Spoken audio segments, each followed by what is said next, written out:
Hi guys. तो आप लोगों का स्वागत है मई 25 एंड September 25 स्टूडेंट्स के लिए इसी इंटर ऑडिट के रेगुलर बैच में। इस बैच में हम लोग ऑडिट को इन डेप्थ कवर करेंगे और सारे चैप्टर्स कवर करेंगे। तो हम लोगों का हो रहा था अभी chapter number 5 audit of financial statement, items of financial statement. उसमें हम लोगों का पीपी तक हो गया था। अभी इंटेंजिबल एसेट आज करेंगे। ठीक है। आज तो हेडिंग कीजिए इंटेंजिबल एसेट। Intangible asset. ठीक है।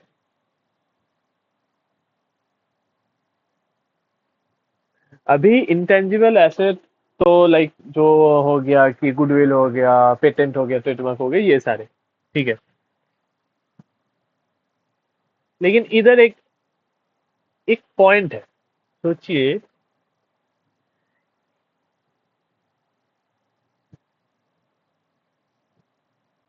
If physical if physical substance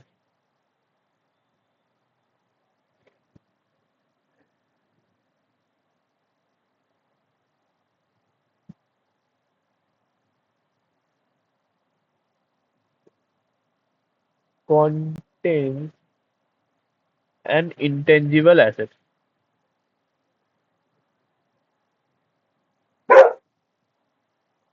2 minute रुकिए, 2 मिनट रुकिए। हाँ। तो सोचिए, इफ फिजिकल सब्सटेंस, सोचिए कि फिजिकल सब्सटेंस मतलब क्या कि कोई एक मशीन है, उसका एक इंटीग्रल पार्ट है कोई सॉफ्टवेयर। ठीक है। अभी मशीन के साथ आप सॉफ्टवेयर चेंज अलग नहीं कर सकते। ठीक है। तो ऑब्वियसली जैसे मोबाइल का हो गया एंड्रॉइड। ठीक है। मोबाइल में एक, फॉर एग्जांपल मोबाइल में एंड्रॉइड। तो आप एंड्रॉइड मोबाइल को आप चेंज करके आईओएस नहीं बना सकते। उसके लिए आपको अलग से आईओएस मोबाइल ही लेना पड़ेगा। ठीक है। If physical substance contains an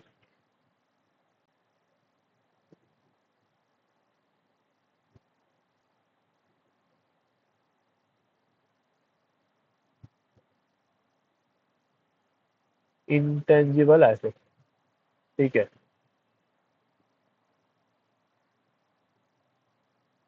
तो क्या होगा? And it is inseparable. And उसको आप अलग नहीं कर सकते। It is inseparable. ठीक है।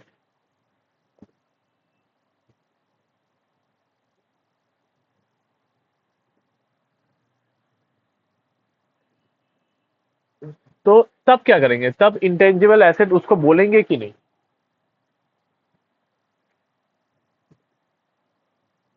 Then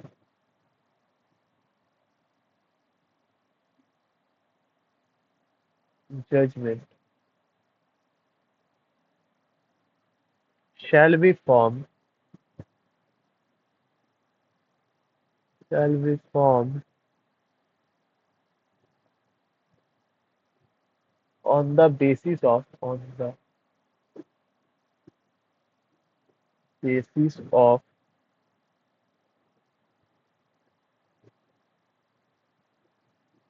which part is more prominent।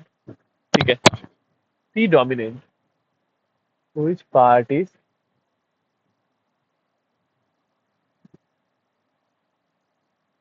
more predominant।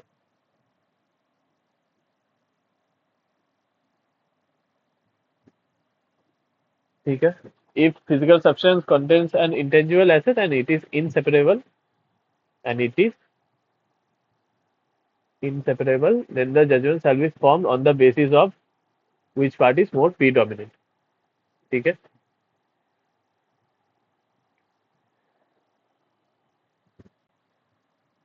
तो इधर दो केस हो सकता है।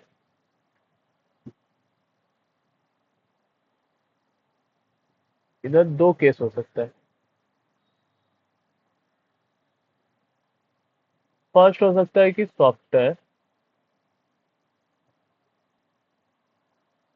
Is an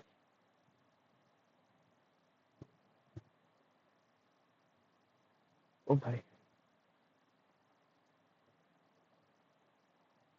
is an integral part of machine. ठीक है, पार्ट ऑफ मशीन। और एक केस होता है software is not an integral part of machine. Software is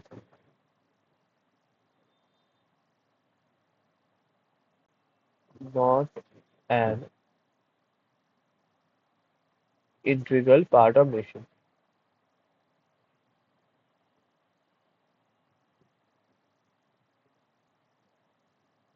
part of, ठीक है,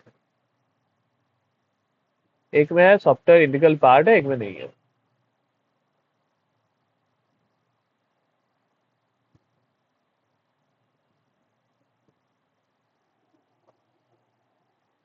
अभी जिसमें नहीं है उसमें हम लोग क्या बोलेंगे, और जिसमें है उसमें क्या। और सॉफ्टवेयर इंटीग्रल पार्ट है तब क्या बोलेंगे, तब वो चले जाएगा पीपीई में।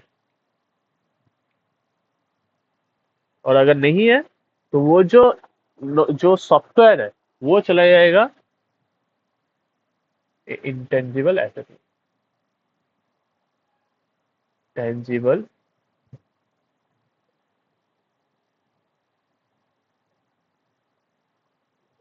एसेट में। ठीक है, ये समझ में आ गया आपको। तो अभी हम लोग audit of intangible asset start करते हैं।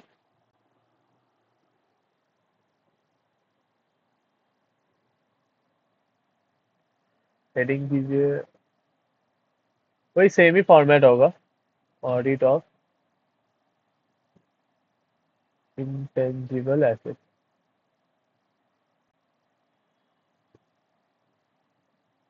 ठीक है,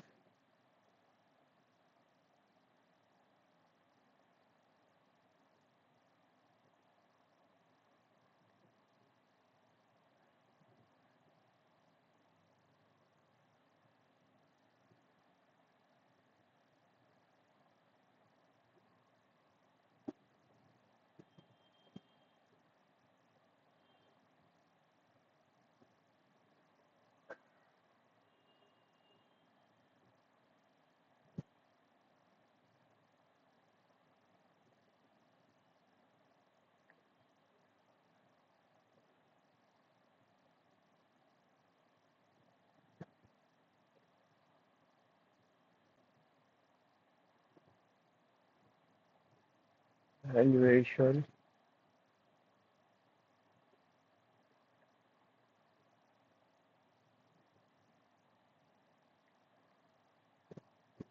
मैं बार बार बोल रहा हूँ, आप जब भी करो ना ये एडजॉइनिंग पेज पे करना। ठीक है, तो क्या होगा, आप लोगों को ही आसानी होगा पढ़ने में।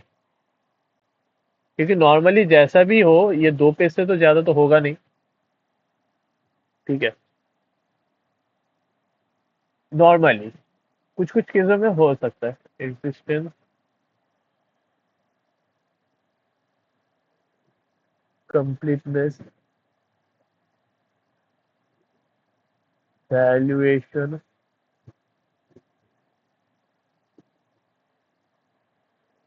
Rights, disclosure.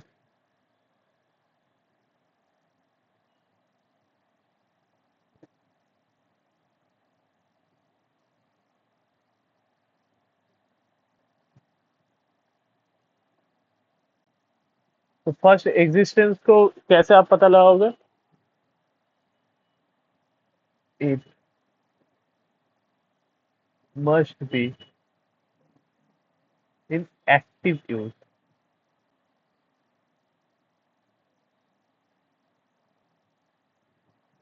कि भाई वो एक्टिव यूज में होना चाहिए।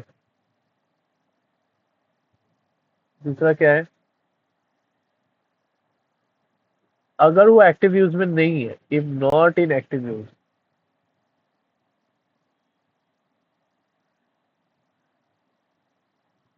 Then it must be deleted. It must be deleted.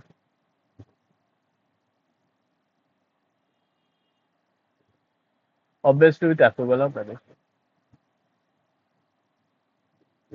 Approval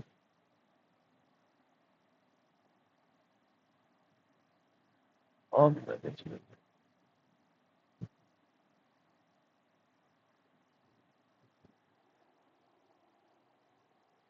अभी इसका लाइक आप एग्जाम्पल कैसे दे सकते हो? सोचिए कि जैसे आप कार डिजाइन किए, ठीक है, तो उसका एक ड्राइंग बनाए ऑब्वियसली। फर्स्ट में तो कार का एक डिजाइन ही होगा ना।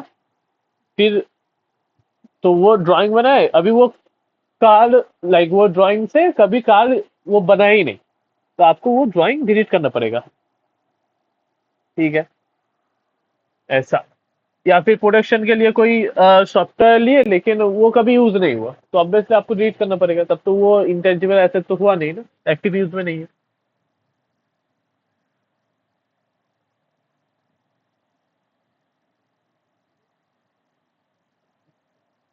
कंप्लीटनेस में क्या है? ये कुछ कुछ चीजें ना, आइटम्स परचेज, कुछ कुछ चीजें ना, आप लाइक आप अगर जैसे जैसे पढ़ोगे ना, तो आपको समझ में आए। जैसे कंप्लीटनेस में हमेशा आप अगर गौर से देखोगे कि एक पॉइंट है ही है कि items purchase will be included, item sold should be excluded, arithmetical accuracy should be check. ठीक है, ये सारे जो कॉमन पॉइंट्स है ना, ये सारे आपको खोजना पड़ेगा, और ये दिख जाएगा आपको लाइक पढ़ते पढ़ते। तो आपको वो कई जगह लिखना होगा, या फिर आप एक माइंड में बैठा लो कि भाई ये तो कॉमन सेंस वाला पॉइंट है ना, तो ये क्या है, आप देख कर सकते हो। आप अगर अपना कॉमन सेंस अगर यूज करोगे, अगर आप देखोगे हाथ के सामने कि भाई अगर ये मोबाइल है मेरा, तो ये मोबाइल अगर मेरा एसेट है, तो इसको मैं एग्जिस्टेंस में कैसे लगा सकता हूँ? या फिर आपका अगर बिजनेस हुआ, आपका सोच लीजिए कि गारमेंट्स के बिजनेस है, तो वो जो गारमेंट्स है वो सारे तो एसेट है ना, तो वो एसेट हम लोग कैसे कैसे वेरीफाई कर सकते हैं? उसका एग्जिस्टेंस हो गया, कंप्लीटनेस हो गया, राइट्स हो गया, वैल्यूएशन हो गया, ये सारे आइटम्स परचेज। जो आपका गारमेंट्स होगा, अगर गारमेंट्स का भी, वो तो इन्वेंट्री होगा ना। तो आप तो ऑब्वियसली अगर ये ना, आप प्रैक्टिकल चीजों में आप अगर एग्जाम्पल लेके आप समझने जाओगे ना, तो बहुत आसान होगा उसको समझना।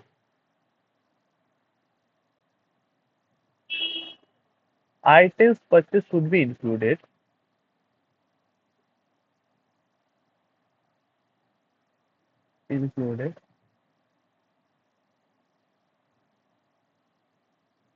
Items sold should be excluded.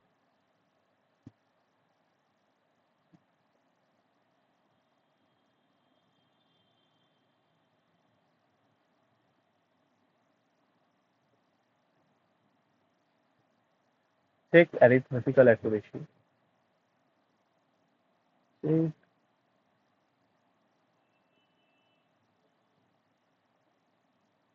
arithmetical accuracy.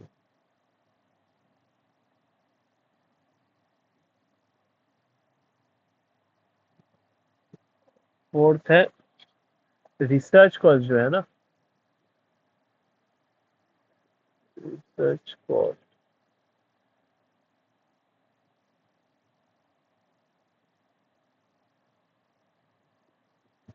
shall not be part of intangible. Shall not be part of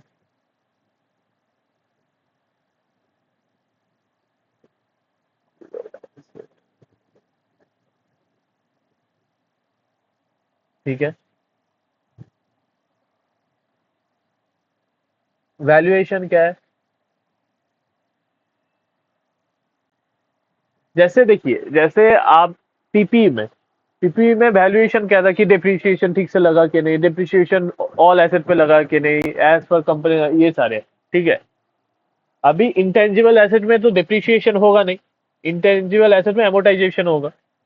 तो चेक विद जैसे वैल्यूएशन में इसका था कि डेटर्स का कि उसका बैड डेट ठीक से है कि अंडर लिटिगेशन कोई बैड डेट है कि नहीं, फिर उसका प्रोविजन ठीक से बना है कि नहीं, ये सारे। तो आपको ना ये कॉमन एक पॉइंट मिल जाएगा देखने के लिए। Check whether amortization have been charged.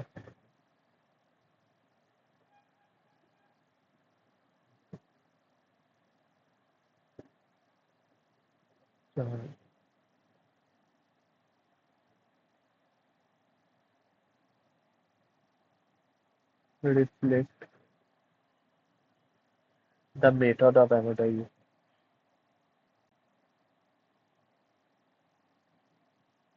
Or amortization.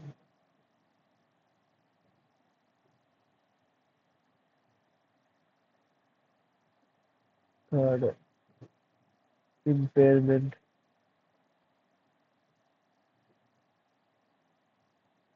assessment done by the entity. Impairment assessment हुआ है कि नहीं? Assessment whether assessment done by the entity.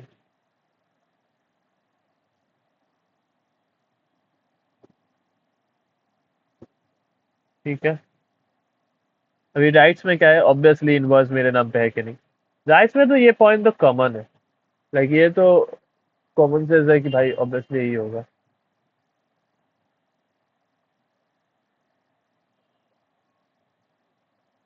Purchase contract और invoice must be in the name of the entity.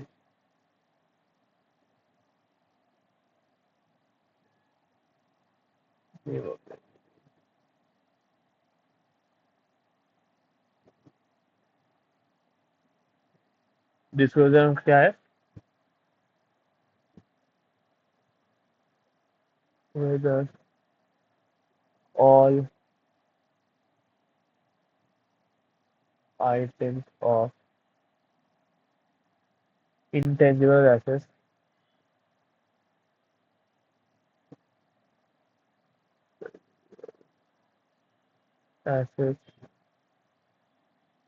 properly classified as properly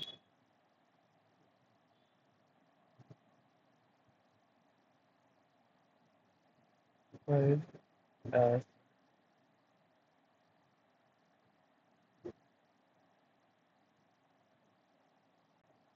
goodwill हो गया, trademark हो गया,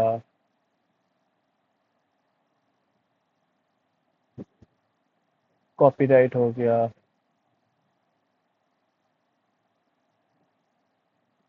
etcetera. Computer software आप तो बोल मतलब बहुत बोल सकते हो ये इसको लेके। ठीक है, ये हो गया इंटेंजिबल एसेट।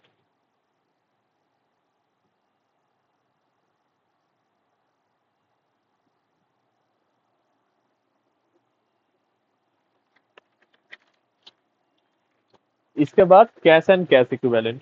ठीक है,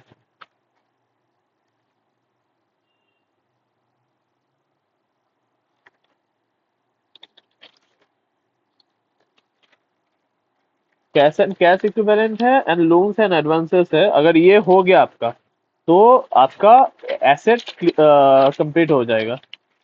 फिर आपका बच जाएगा ये क्या बोलते हैं, लाइबिलिटीज। लाइबिलिटीज और जो जनरल चीजें हैं बाकी सारे इनकम स्टेटमेंट के वो सारे। ठीक है, शायद आप लोगों को, हाँ देखते हैं, कोशिश करेंगे जितना जल्दी हो सके उतना जल्दी ये चैप्टर खत्म हो जाए तो हम लोग चैप्टर नंबर 6 पकड़ेंगे इसके बाद।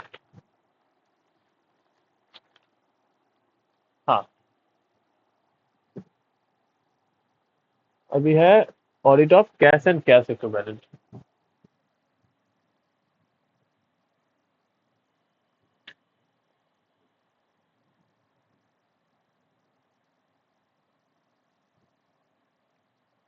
Audit of cash and cash equivalent. आप सारे एडजॉइनिंग पेज पे ही करना। इक्विवेलेंट,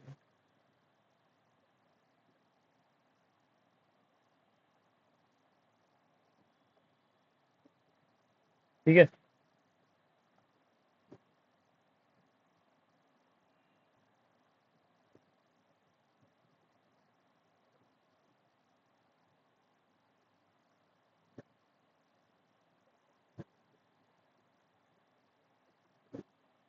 फर्स्ट है existence,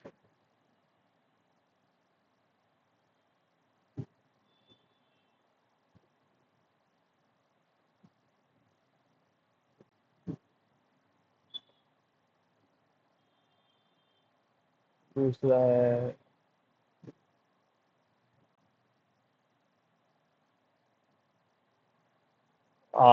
existence, completeness, valuation.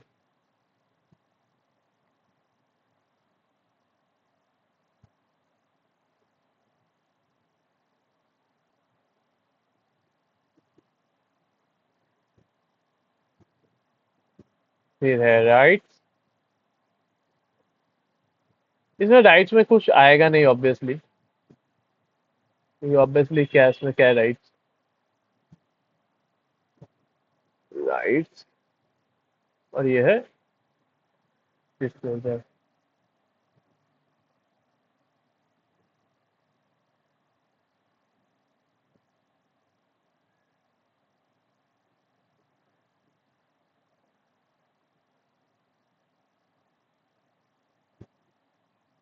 Existence, completeness,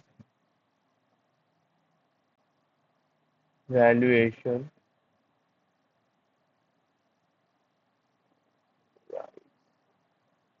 disclosure.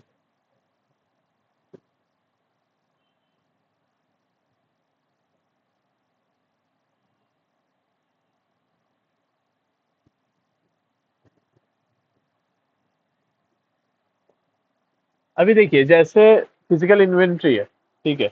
Inventory का जैसे कि आप फिजिकल इन्वेंट्री काउंटिंग, पहले बोला कि obtain plan of inventory counting, at an inventory count, ये सब था। तो कैश का भी तो काउंटिंग होगा ना, कि भाई जितना कैश तुम दिखा रहे हो उतना कैश रियल में है क्या नहीं। कि मैं थोड़ा सा आ रहा हूँ 5 मिनट में। हाँ सॉरी सॉरी, थोड़ा काम आ गया था नेचर पर, ठीक है। हाँ, तो अभी कैश में क्या होगा। कैश में पहले तो अगर जो जो बैंक पे है, ठीक है, पैसा, तो डायरेक्ट कंफर्मेशन फ्रॉम बैंक हो जाएगा।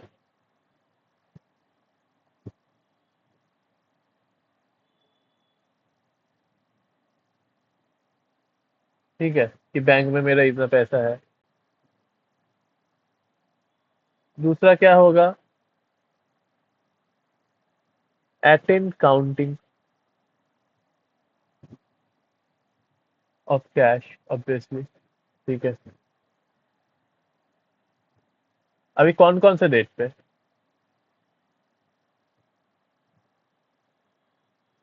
ऑन बैलेंस शीट डेट, ठीक है, और on any date, on any date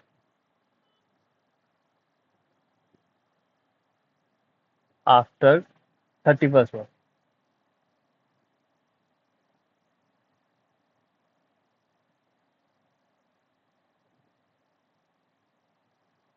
मतलब सरप्राइजली 31st, मतलब सरप्राइज से, मतलब कभी भी लाइक सरप्राइज दो उन लोगों को कि हाय सरप्राइज, हम लोग देखने आए हैं, चलिए दिखाइए, काउंट कीजिए मेरे सामने, सरप्राइज, ठीक है।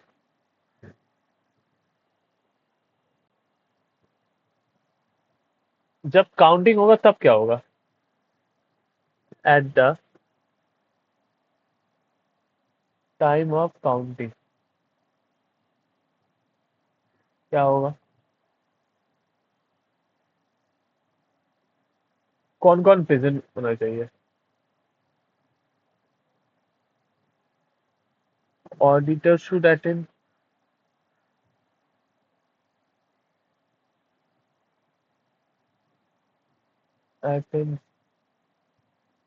दूसरा क्या है? Cashier should attend and sign the report. Cashier should attend and sign the report।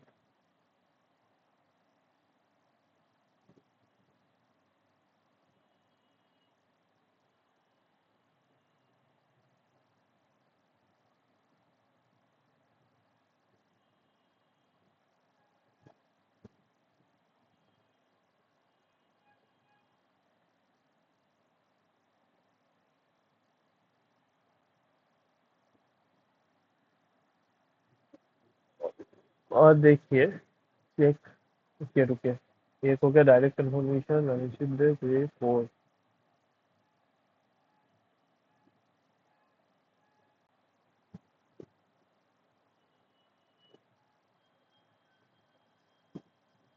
Four क्या है?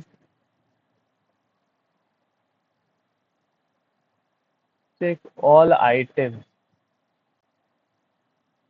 Of cash are included, of cash are included. ठीक है, मतलब क्या है? पेटी कैश हो गया, पेटी कैश,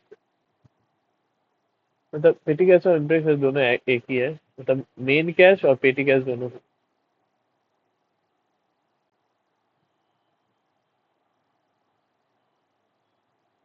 मेन कैश। ठीक है, ये हो गया हम लोगों का एग्जिस्टेंस। कंप्लीटनेस में क्या है?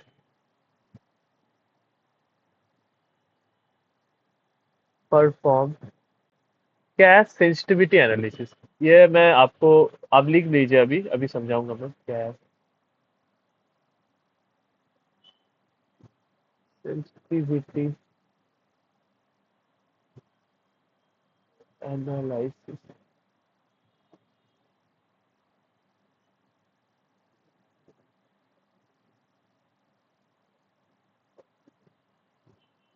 में क्या है? Examine receipts and payments of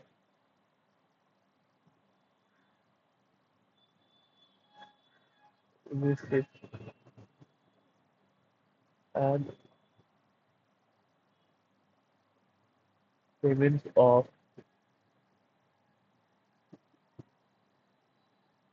previous month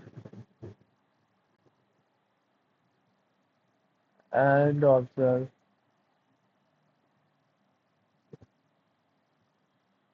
variation in trend, variation in trend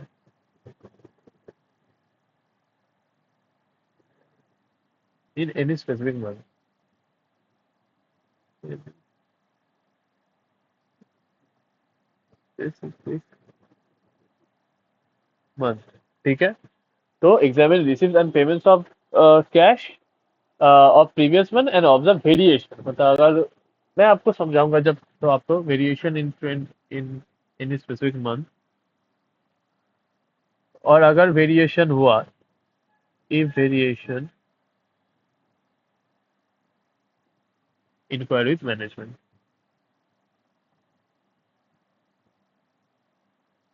inquiry with management।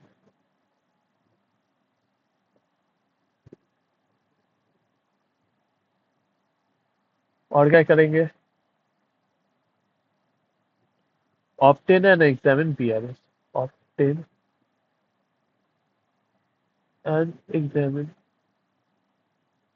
Ultimately BRS में भी तो हम लोग कटअप प्रोसीजर ही यूज कर रहे हैं ना। कटअप प्रोसीजर में क्या था कि जो करेक्ट पीरियड में होना चाहिए वो करेक्ट पीरियड में है, जो इन्वर्सेस करेक्ट पीरियड में होना चाहिए वो करेक्ट पीरियड में ही है। और अभी कंप्लीटनेस में क्या है, बीआरएस में क्या है कि हम लोग check issued but not deposited, check deposited but not credited, ये सब करते हैं ना अल्टीमेटली, तो वो भी तो एक तरीके से कट ऑफ प्रोसीजर ही हुआ। फिर एन एग्जामिन बीआरए। और थर्ड क्या है? टैली, मतलब मैच करो, tally the entries, tally the entries with rough cash book, with rough cash book, with mid cash book, with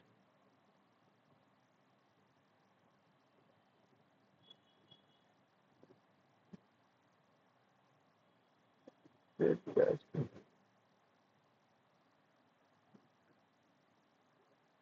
अगर कोई अगर कोई डिस्क्रिपेंसी हुआ,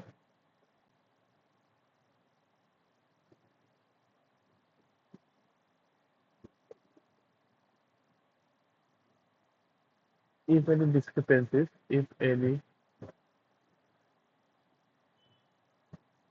discrepancy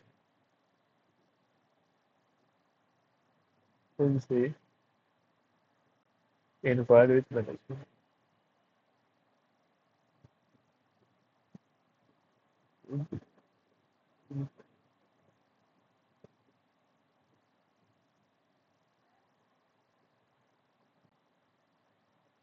ठीक है।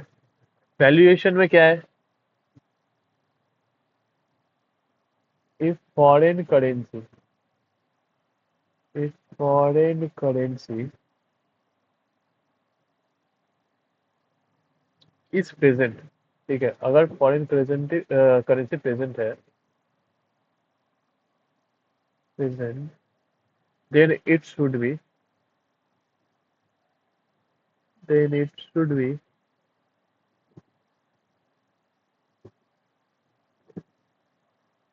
valued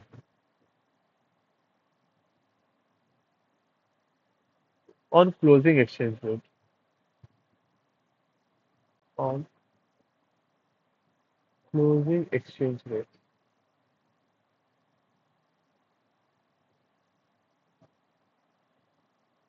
ठीक है, अगर फॉरेन करेंसी है ऑब्वियसली क्लोजिंग एक्सचेंज रेट पे वैल्यू होना चाहिए। राइट्स में कुछ है नहीं, और एक डिस्क्लोजर।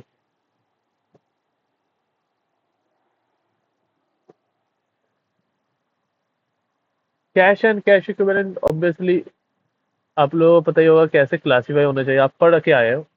फिर भी cash and cash equivalent shall be classified, shall be classified as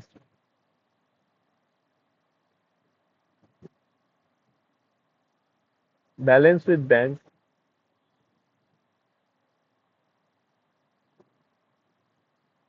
with bank,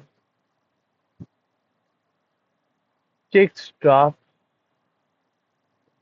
check draft on hand, cash on hand,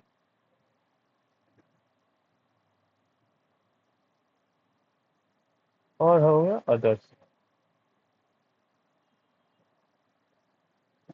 मतलब जो है ही है, वो नेचर स्पेसिफिक कर दो इस पे, इधर nature.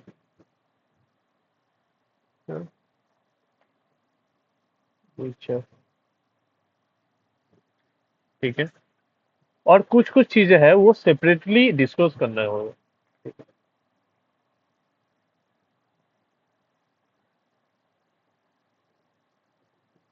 Separate disclosure, disclosure shall be made, shall be made.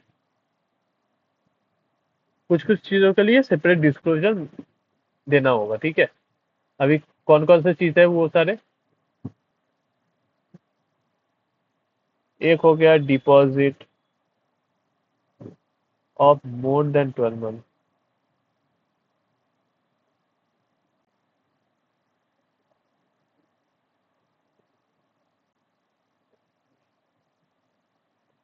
और दूसरा क्या है? ईयरमार्क्ड funds.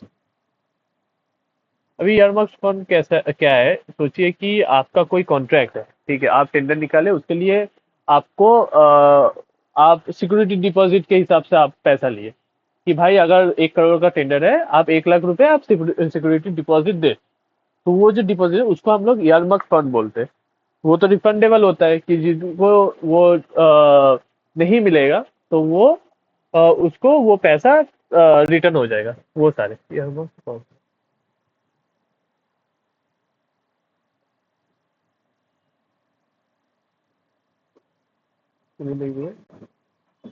Transfer specific person.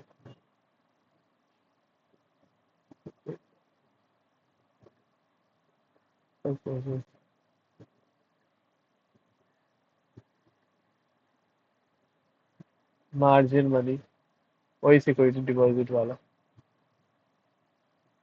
Margin money and security investment.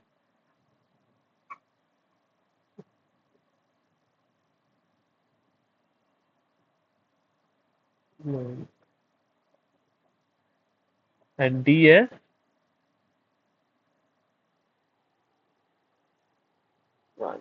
ठीक है, ये सारे एक हो गया। ठीक है, ये हो गया हम लोगों का कैश के लिए के।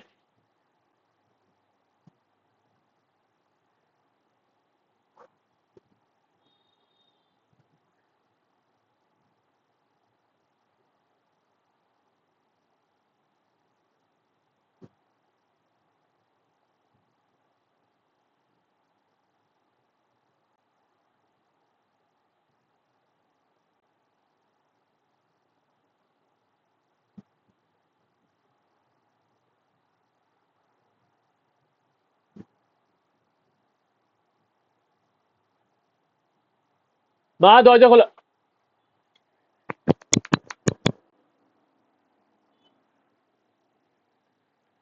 2 minute 2 minute. Sorry sorry sorry, थोड़ा थोड़ा डिस्टर्ब, लाइक बीच में आ गया था। डिस्टर्ब नहीं, लाइक थोड़ा काम आ गया था बीच में। हाँ, तो अभी क्या है, अभी हम लोगों को दो चीज मेन देखना पड़ेगा। ठीक है, ये कैश में तो उतना कुछ खास था नहीं, लेकिन कुछ चीजें हम लोगों को थोड़ा देखना पड़ेगा। एक है बीआरएस का मैटर, ठीक है, इधर जो ओपन एंड एग्जामिन बीआरएस था, और एक था cash sensitivity analysis. Cash sensitivity analysis, हम लोगों को ये दो चीज देखना चाहिए कि भाई है क्या। बाकी तो direct confirmation from bank, counting, ये सारे तो आप लोग जानते ही हो, आप लोग ऑलरेडी इन्वेंट्री में पढ़ ही चुके हो। ठीक है, तो पहले कैश सेंसिटिविटी एनालिसिस एक बार देख लेते हैं, ठीक है।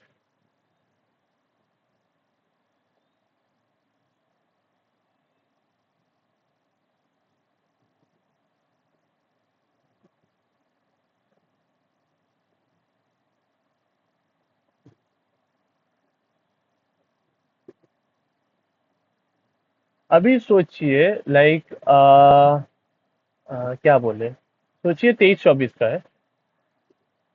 नहीं, 24-25 चल रहा है ना, ये सोचिए। ये 24-25 का डेटा है, ठीक है।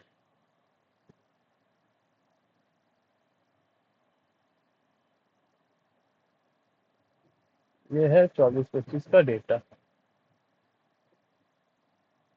इसमें क्या है? अप्रैल, मई, जून, जुलाई, अगस्त, सितंबर, 6 महीना। अभी 6 महीना में नॉर्मली देखा गया है, फर्स्ट 6 महीना में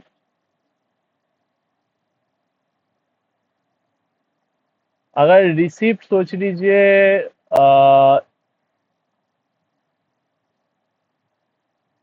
1 करोड़ हुआ, ठीक है। नॉर्मली रिसिप्ट क्या होता है, कितना होता है? 1 करोड़, 1 करोड़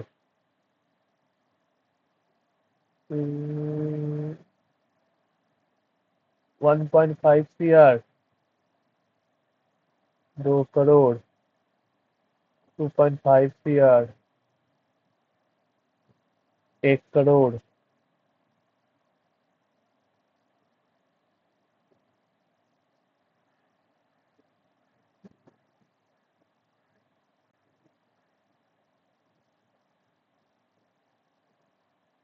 2 करोड़, ठीक है। सोचिए ये है।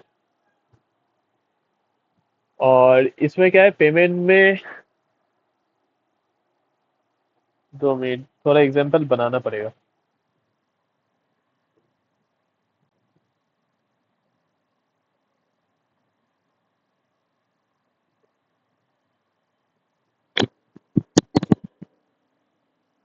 सोचिए 80 लाख हो गया,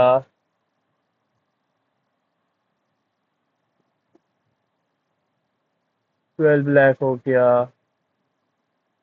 16 लाख हो गया, 20 लाख हो गया, 80 लाख हो गया। लेकिन इसमें 1 करोड़ है, ठीक है।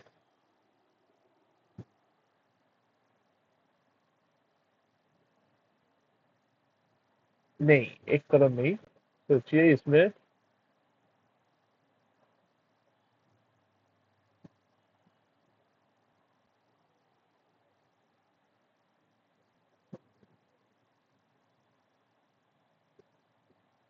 ओके, रुकिए।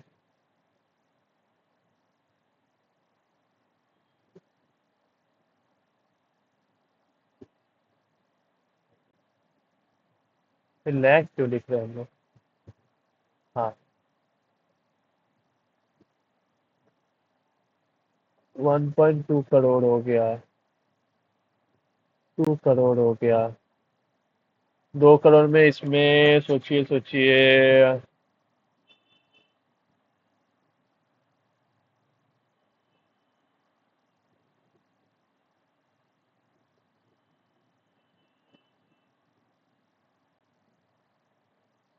1.5 CR हो गया।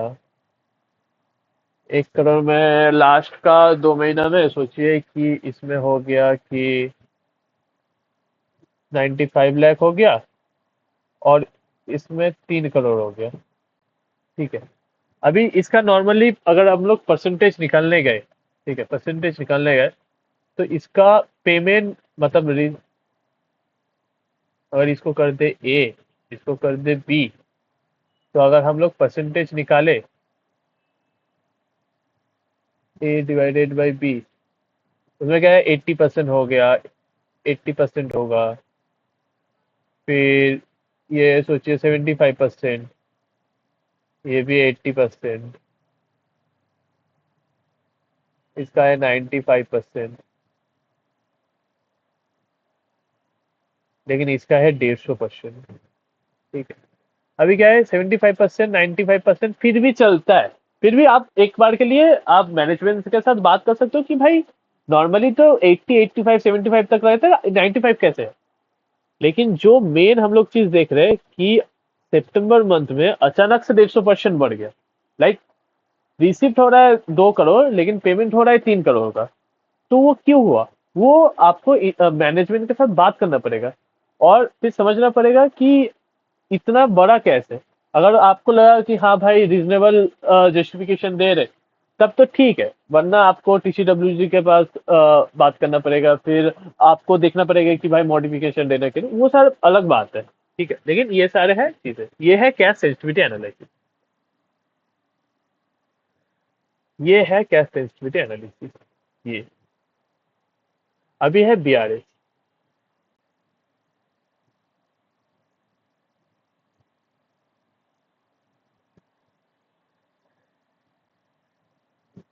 अभी बीआरएस में नॉर्मली क्या है कि एक होता है cheque deposit but not credited, एक होता है cheque issued but not presented for payment, और एक होता है कि कोई भी अमाउंट डेबिट या क्रेडिट हो गया जो बैंक कर दिया है लेकिन हम लोगों को अभी तक पता नहीं है।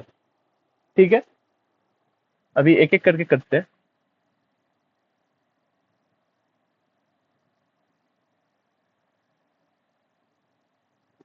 आप ना इसको लाइक छोटा छोटा करके एक ही लाइन पे लिखने का कोशिश कीजिएगा। मैं आप पहले देख लो फिर। चेक डिपॉजिटेड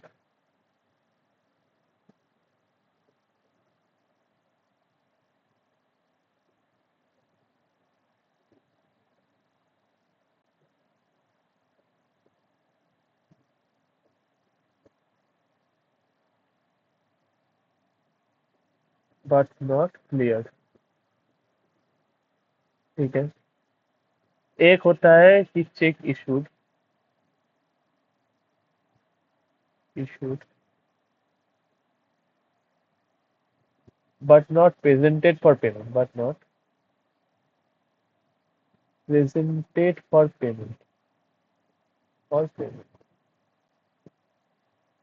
और एक होता है अमाउंट डेबिट व क्रेडिट हो गया बैंक से तो हो गया लेकिन हम लोगों को पता नहीं। अमाउंट डेबिटेड या फिर क्रेडिटेड बाय बैंक। ठीक है, ये तीन ही मेन चीजें होते हैं बीआरएस में। ये एक, ये दो, और एक है तीन। एक, दो, एक है तीन। ठीक है, ये तीनों ही चीज होता है। इसमें क्या करेंगे, इसमें क्या करेंगे, और इसमें क्या करेंगे। Check deposited but not cleared, इसमें क्या करेंगे। Obtain and examine deposit side of the bank, deposit side of the bank, bank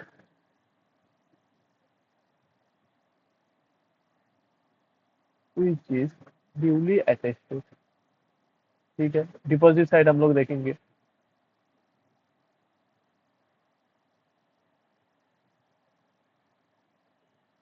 दूसरा क्या है, दूसरा क्या कर सकते हैं हम लोग।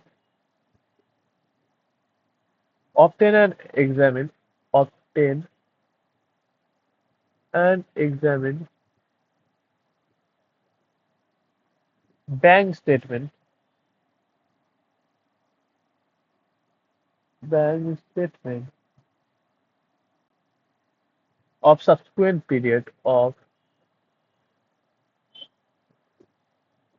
subsequent period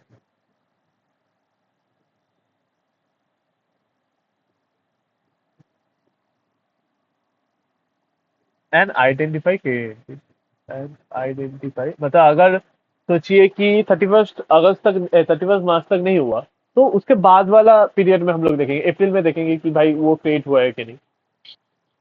भाई, भाई क्रेडिट एंट्री।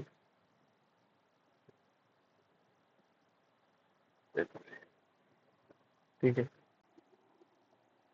अभी cheque issued but not presented for payment, इसमें क्या करेंगे। Obtain and examine,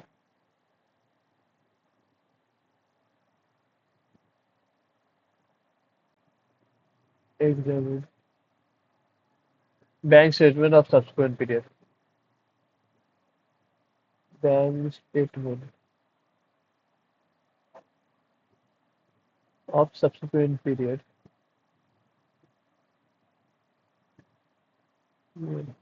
period to identify debit entry.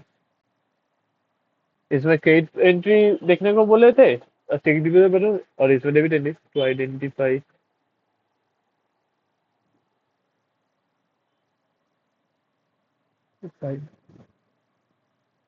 Debit entry. और आप लोगों को एक चीज पता होगा कि कोई भी चेक 3 महीने तक ही वैलिड होता है।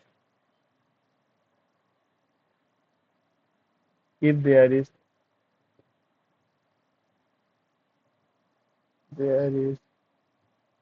No entry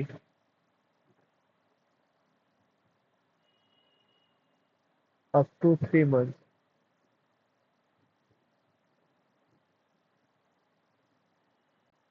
3 month,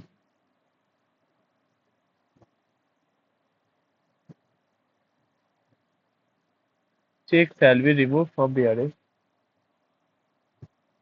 Check shall be removed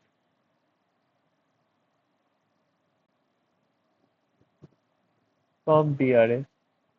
obviously भाई चेक वैलिड ही नहीं है तो फालतू का बीआरएस में करेगा भी क्या। अगर सोचिए and the amount shall be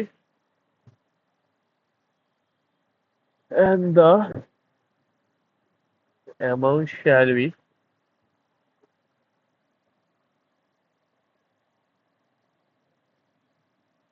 reverse to creditor.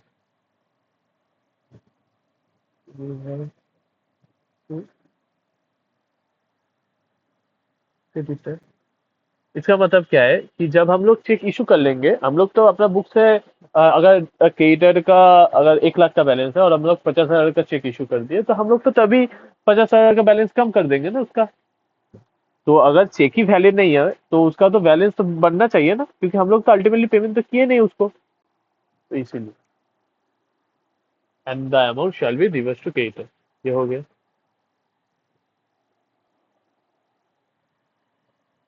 अभी amount debited and credited by bank, इसमें क्या होगा? Check whether management consider such amount, management considered such amount.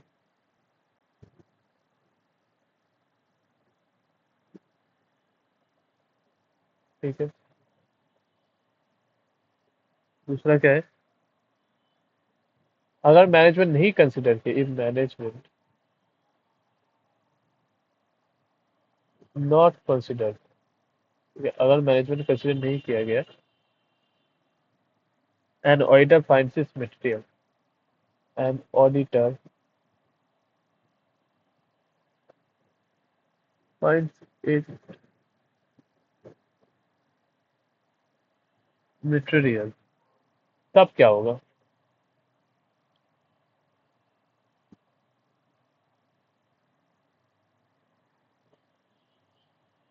तब auditor will ask the management to rectify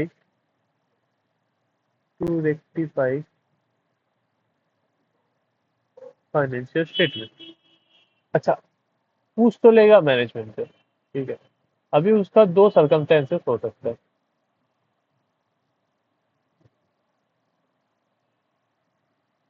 एक तो management rectify करेगा,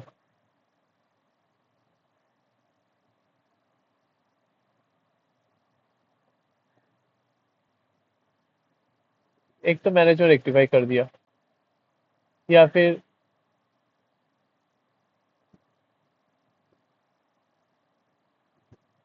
not rectified.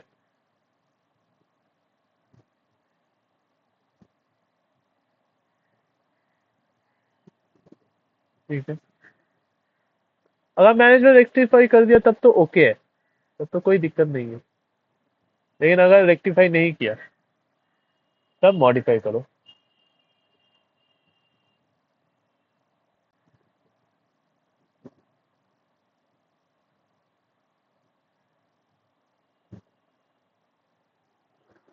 ठीक है। तो बीआरएस में तीन है: cheque deposited but not clear, cheque issued but not presented, और amount debited but credited. So check deposit but not clear, obtain and examine deposit side of the bank which is duly attested, and obtain and examine bank statement of subsequent period and identify credit entry।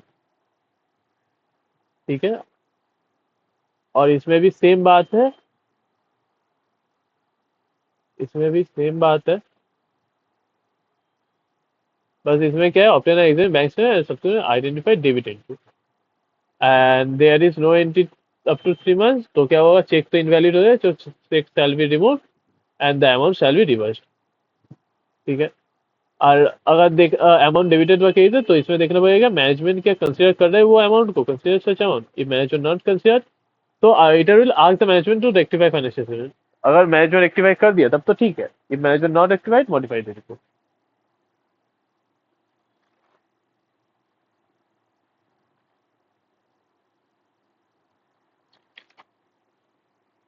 ठीक है।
ठीक है, ये हो गया cash हम लोगों का, तो हम लोगों का लगभग एसेट का कंप्लीट होने वाला है।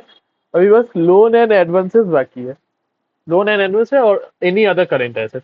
तभी 1 घंटा ही हुआ है तो हम लोग ले सकते, कर सकते। इसके बाद कल कल हम लोगों का अगर मतलब कल हम लोगों का स्टार्ट हो जाएगा ये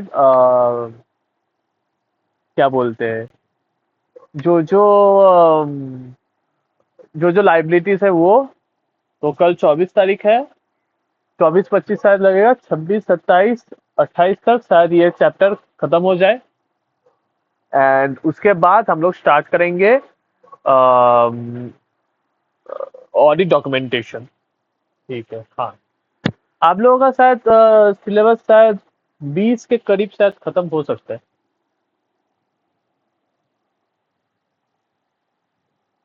तो हेडिंग कीजिए।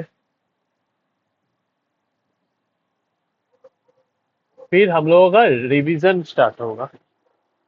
रिवीजन में भी हम लोग बहुत कुछ सोचे हैं। Audit of loans, loans and advances और एनी अदर करेंट एसेट और एनी अदर। क्योंकि करंट एसेट में क्या है, मेनली इन्वेंट्री है, डेटर है, कैश एंड कैश इक्विपमेंट, ये सारे तो हो गया। अभी बाकी जो जो है करंट एसेट और फिक्स एसेट में पीपी तो हो ही गया, और एनी अदर करंट एसेट।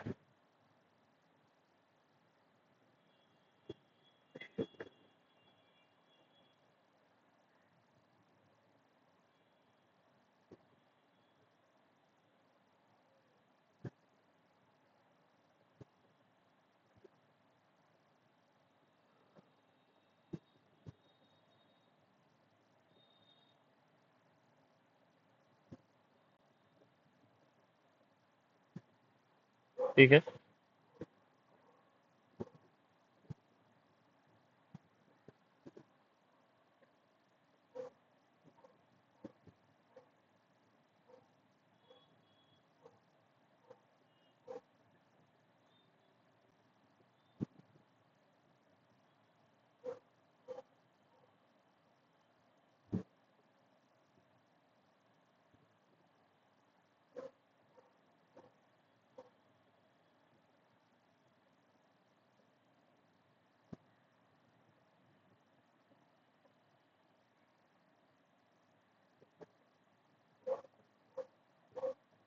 एक हो गया एग्जिस्टेंस, एक हो गया कंप्लीटनेस,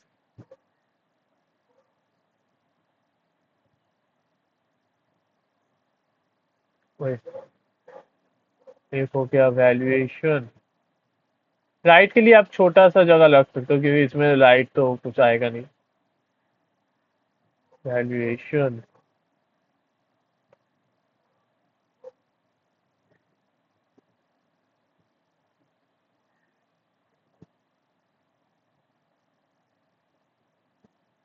राइट।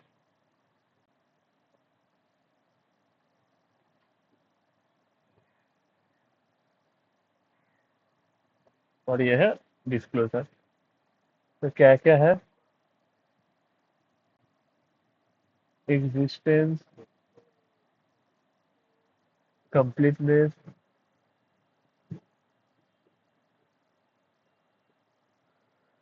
वैल्यूएशन, राइट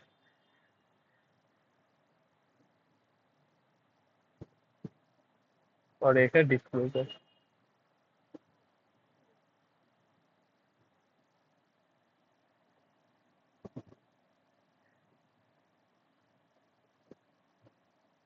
ठीक है।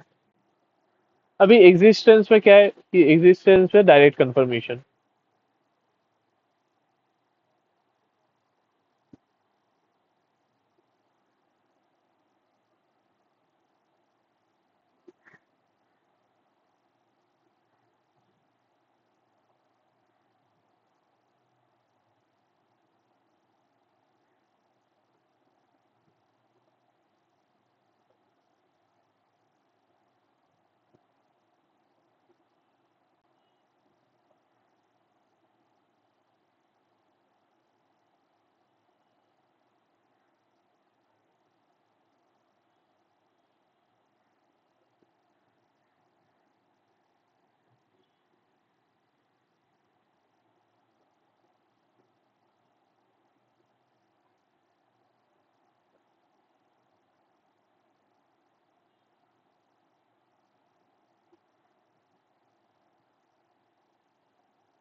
First of all, often direct confirmation, obtain direct confirmation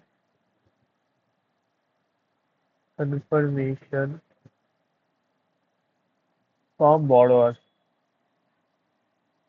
from borrower, from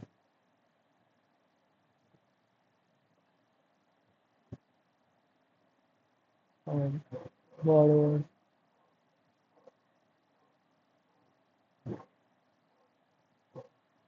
and incompleteness, obtain list of all advances given, all advances given.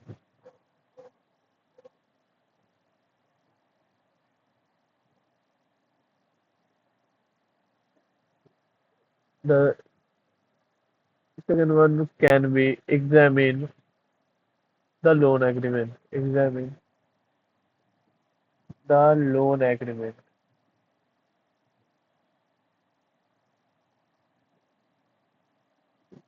Examine the loan agreement. Third can be, third point can be examine that the loan shall be provided. The loan, examine that the loan is provided by authorized person. The loan is provided by authorized or competent. Provided by competent person. Competent person.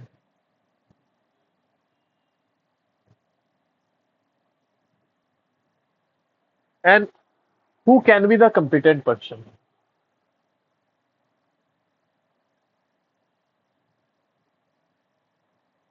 in company,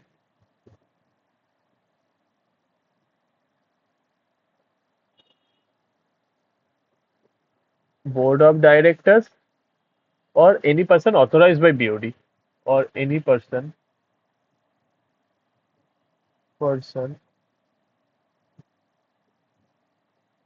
authorized by BOD. BOD means board of directors. Okay.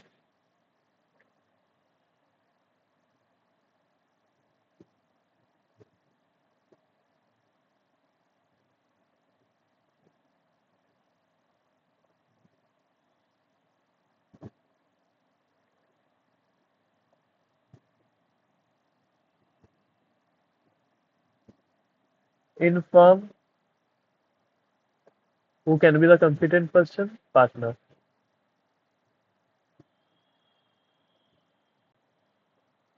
Okay. In trust, obviously the trustees. Who can be the competent person? Trustees. Fourth point can be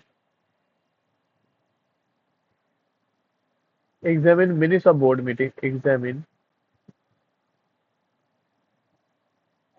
minutes of board meeting.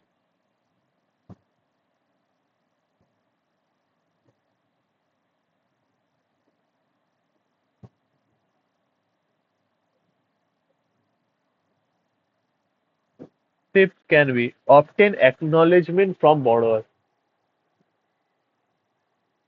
Obtain acknowledgement from borrower. Acknowledgement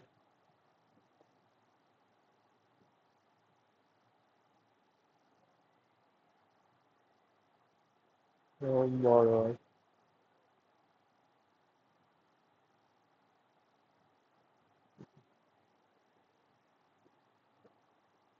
And sixth point can be ensure proper recovery of loan. Ensure proper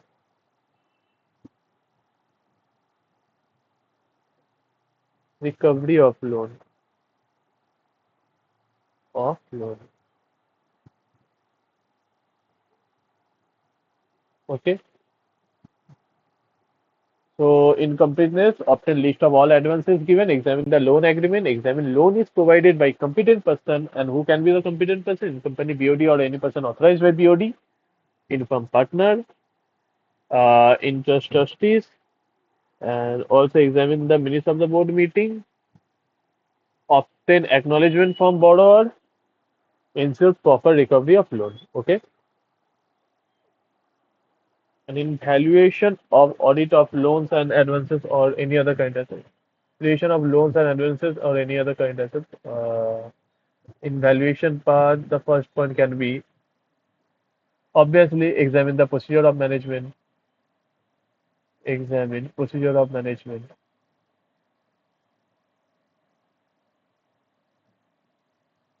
Procedure of अगर आप ध्यान से देखोगे तो ये क्या एक they are the common factors in various types of assets like valuation in PP for the valuation section it is the depreciation the point of depreciation is the main point. Okay. uh, the all assets should be included in debtors the doubtful debts bad debts find out the debtors under litigation, check whether the provision are properly made or not.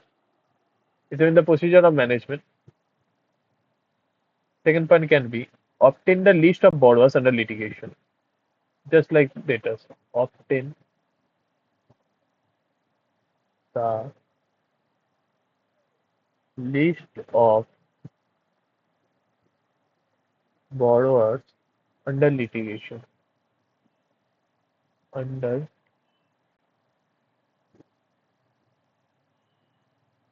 litigation. Okay. Third is Identify the doubtful account. Identify the doubtful accounts.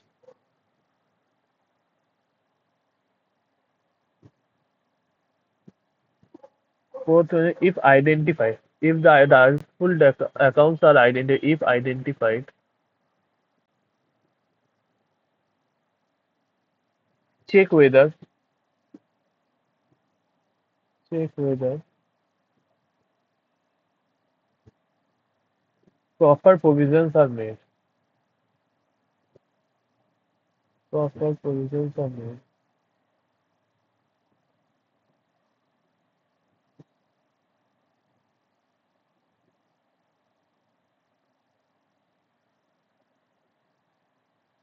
If proper provisions are made, if proper provisions are made,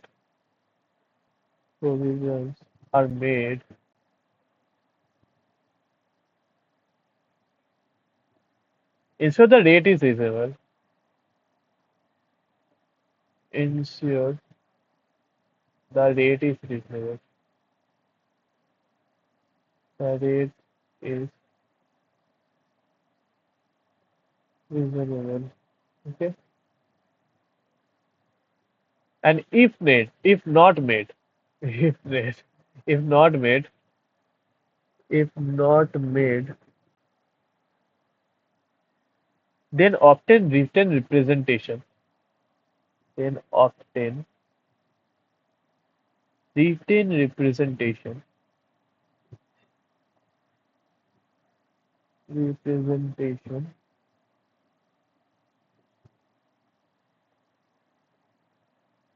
from management.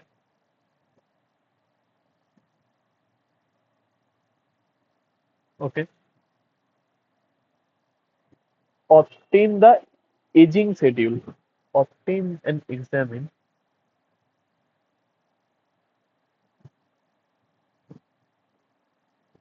Obtain and examine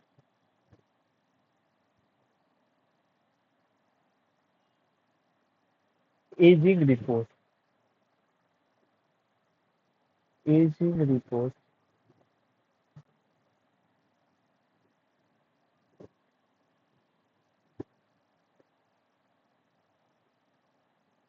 in number point is if loan given to related parties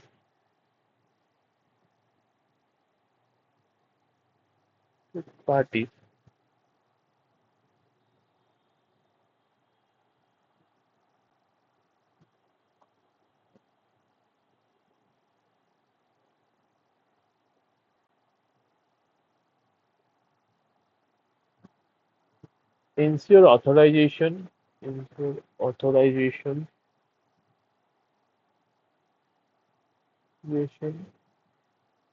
and the second point is whether transaction is in arm length basis. Arm length basis means just like normal course of business. Okay, transaction is in arm length, arm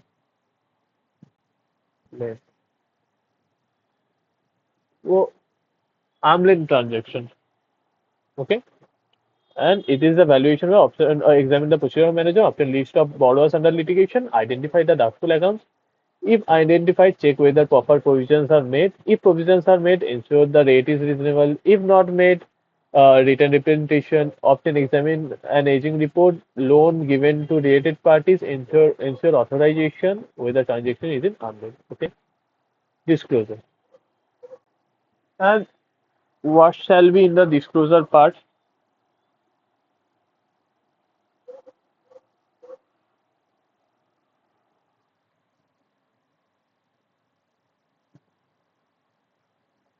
Ensure, ensure proper disclosures, ensure proper disclosures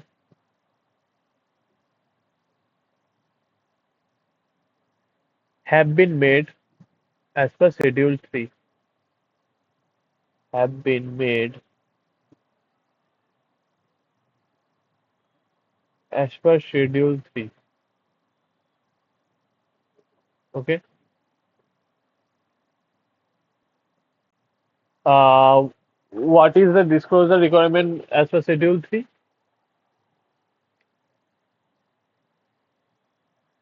Security deposit,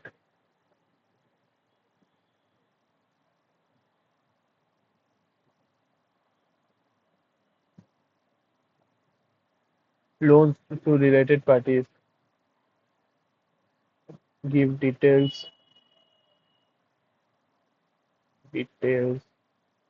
of loans to related parties or third parties,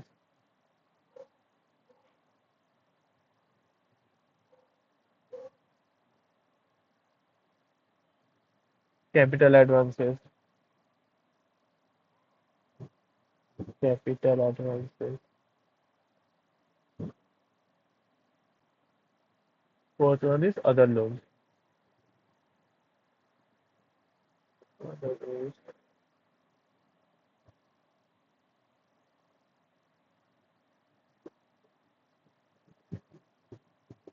Ensure whether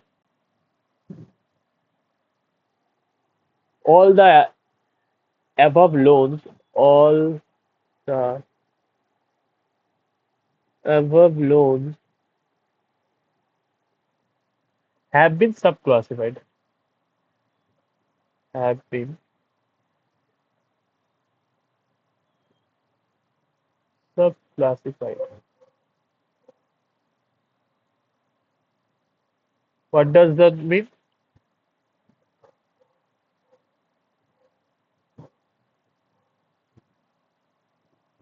Secured, considered good,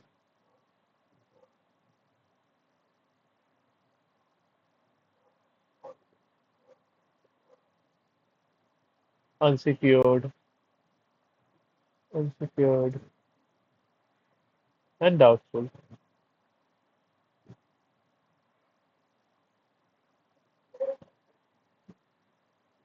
And whether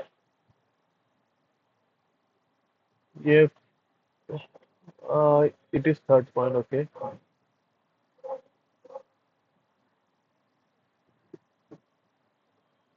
Check whether allowances for doubtful, allowances for doubtful and bad loan, and bad loan. Bad loan means NPA, not performing assets. Disclosed, disclosed separately. Okay. Fourth point can be for loan whether separate disclosure have been made. Whether separate disclosures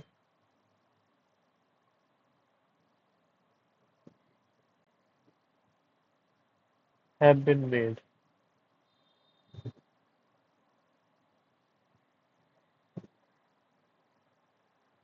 For amount due by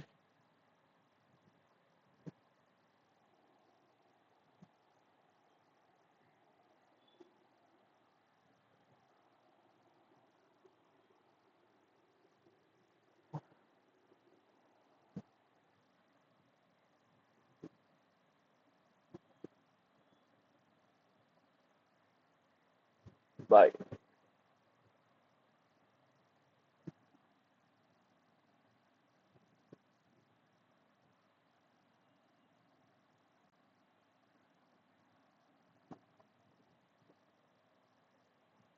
directors of company if the for loan with a separate disclosure have been made for amount due to, not by, it will be due to amount due to director of company, relative relative of director of company, relative of director of company,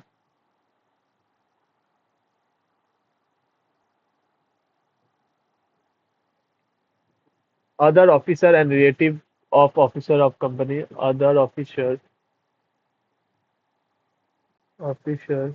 and relative of officer of company, relative of officer of company, of officer of company,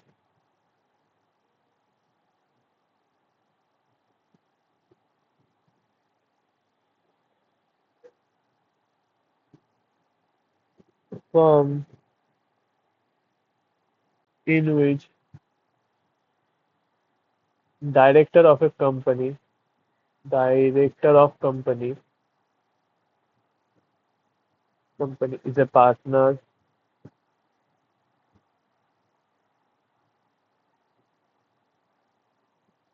and private company, private company in which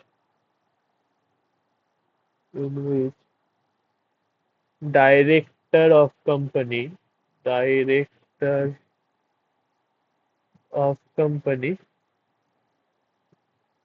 is a director or member, is a director or member.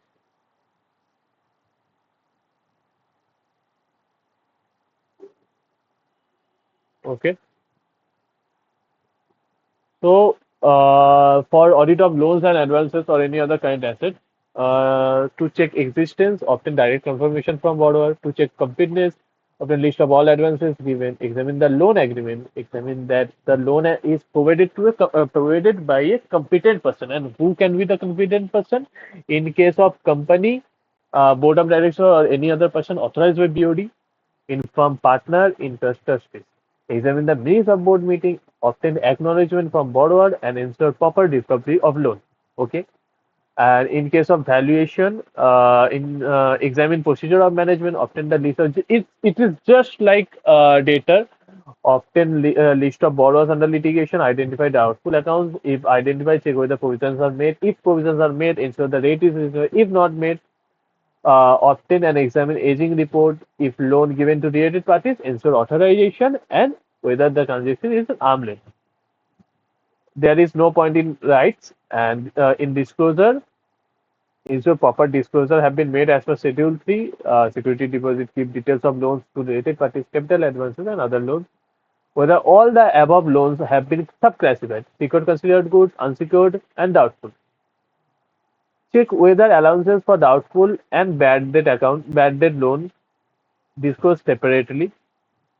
For loan whether separate disclosure have been made for amount due to director of company, relative of director of company, other officer of relative of officer of company, firms in which director of company is a partner, and private company in which director of company is a director or member. Okay. So in 5 cases, there should be a separate disclosure for loans given to loans or amount due to director of company and जो जो point है वो सारे ठीक है.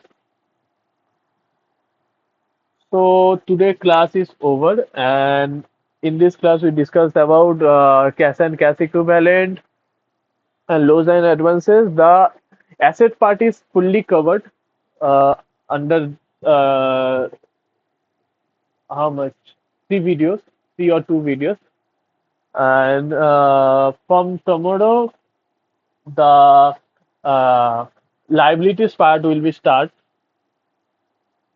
Okay, then if you like the class, give a thumbs up and subscribe to our channel. Bye.